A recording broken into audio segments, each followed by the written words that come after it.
about it. All right, so this one kind of like caught my attention. He starts like the worst thing that you can do when a prospect says, "I need to think about it," and I was very, very intrigued. So let's see.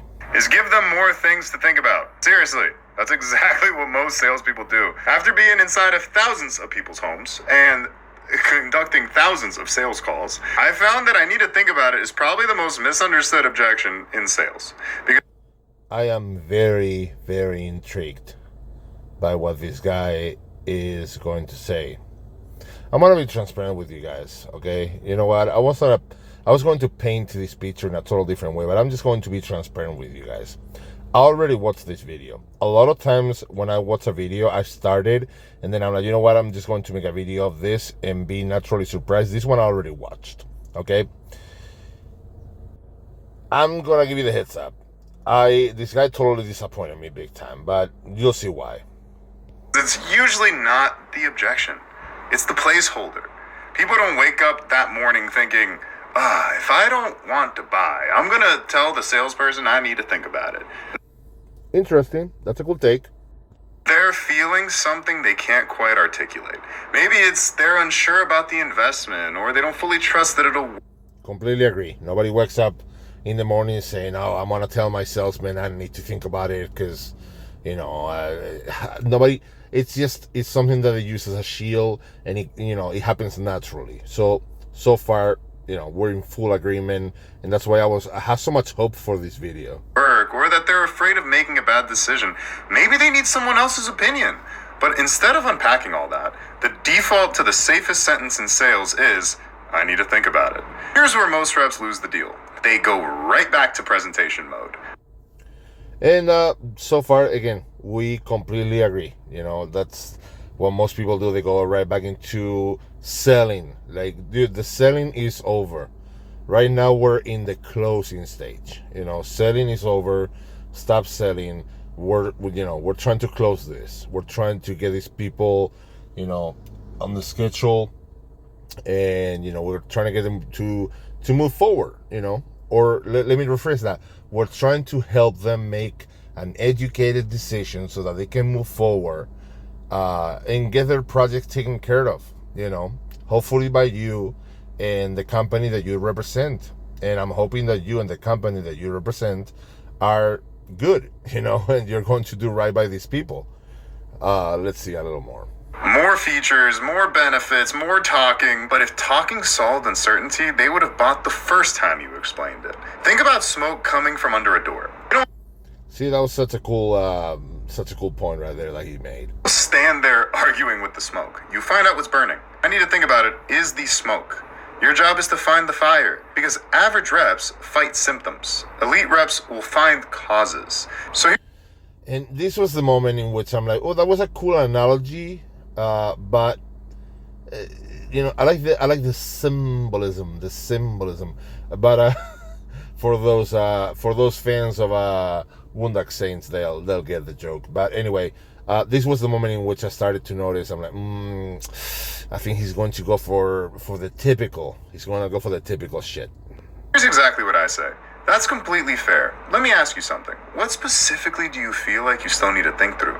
And then Dude, this was the moment in which I'm like, brother, are you for real? Did you just pull the good old, let me ask you something. What is it that you need to think about? Because, let's decorate it however we want to. Let's throw a whole Christmas tree around this phrase. But all that he truly did was ask the customer, okay, can I ask you a question? What do you need to think about?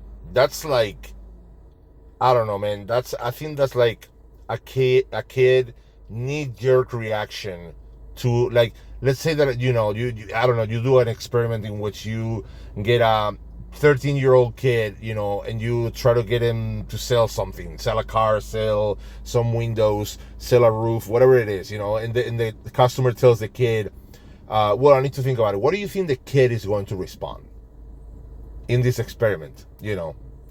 The kid's probably going to be like, what do you need to think about? That's all this guy literally said right now.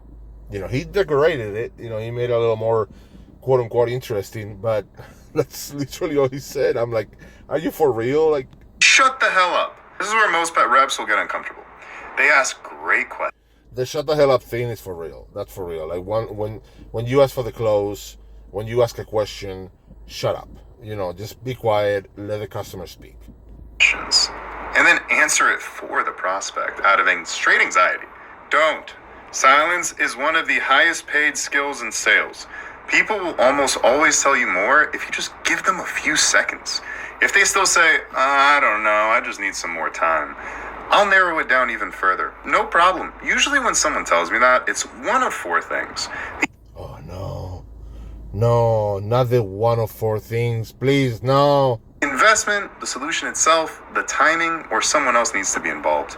Listen, guys, I'm gonna tell you something about life right now, okay?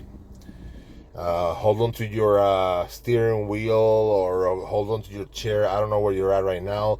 Hold on to the toilet, okay?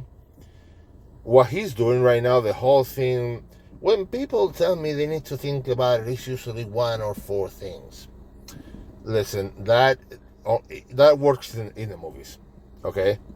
In real life, anybody with an IQ above 80, not to insult anyone with a low IQ, god damn it, okay? But anyone with a little bit of common sense, okay? In those moments, their ears go like, and they're not listening to you anymore. The moment that you start getting into the whole, let me ask you a question, because, you know, when people tell me they need to think about it, it usually means one of four things. Let me tell you about those four things. Listen, you don't have a chance in hell. At that point, you just look like, you don't even look like a human to them. They're not listening to you. You look just like a total salesperson that's there for one reason and one reason only, and that's to sell them, and it's not going to work. Which one feels the closest? Notice what I'm doing. I'm not putting words in their mouth. I'm making it easier for them to tell me. Anyone who wants to believe in this, look, I have nothing against you. If you really want to believe in this, you know, if you tried it one time and it worked out for you, I'm very proud of you, okay? I'm just being sincere here. You know, I don't know how many houses this guy said, like he's been in thousands of homes. I've also been in thousands of homes by now, and, you know, over almost 12 years doing this. And guys, I can promise you something. This kind of shit doesn't work. This is all freaking fumes. He's probably selling some course or selling some type of, he's, you know, something. He's selling something here, you know, and if you pay whatever money, you know, you'll get all of these responses that he's using right now that have been used by every freaking salesperson out there at some point, sometime. He's the same old BS, regurgitated it over and over, and I was so disappointed. Samuel, I was so disappointed, brother. You started so well. You really seemed so genuine. And then you just went down the rabbit hole of the typical salesman. And yeah. I'm not even finishing this. I'm done. Bye.